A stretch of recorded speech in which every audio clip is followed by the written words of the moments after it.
Good morning, everyone. My name is Deanne Mazzochi. I am the state representative for the 47th House District here in Illinois. I am an Elmhurst resident, and the 47th District covers parts of eastern DuPage County as well as a portion of Cook County. So let's recap. Last October, it was Louis Arroyo, former member of the General Assembly, a member of Mike Madigan's House Democrat leadership team. He was arrested and then charged with bribing a state senator.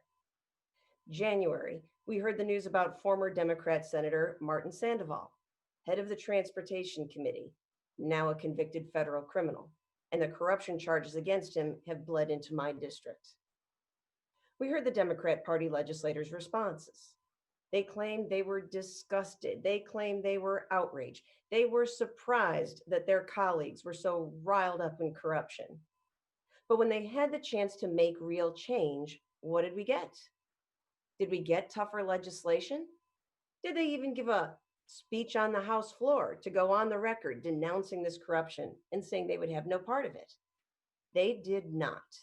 We got silence. They knew about the federal raids for documents on the Speaker's office and all the cronies around him. And now we have the Speaker of the House, Democrat Party Chairman Mike Madigan, called Public Official A in the ComEd Federal Deferred Prosecution Agreement. Let's be clear, in this Deferred Prosecution Agreement, ComEd has agreed to the corruption findings. That's why they're paying $200 million. And now they say they won't come from our residents or our small businesses, but come on, we know where the money's coming from. And also, these are public findings. They are not implied findings. They're not even in dispute between the feds and ComEd. So now every legislator has had more than enough time for thought and careful consideration. Republicans, our caucus uniformly condemns this. It's hurting the people of our state. It is flat wrong. Where are the Democrats? The governor can't even bring himself to say that Madigan is not his political ally.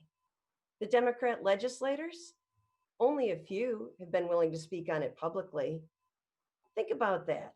There are 73 members of the House Democratic Caucus. Where's the rest of them? Where's the rest of you who say you wanted to talk about ending corruption in Illinois? Now, one Democrat suburban woman legislator from DuPage, she managed to ask for Madigan's resignation without condition. It's not surprising. She was one of the ones that the Madigan crew publicly humiliated.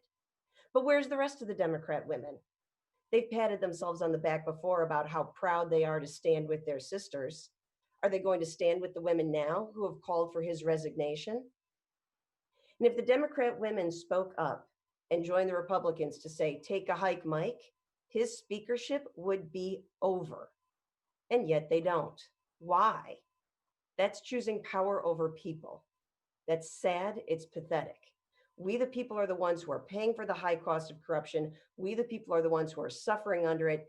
And it is shameful that they do nothing. The silence is deafening. The silence is corrosive. And their silence is condoning the worst kind of government graft and abuse. Silence is corruption. It's time for it to end.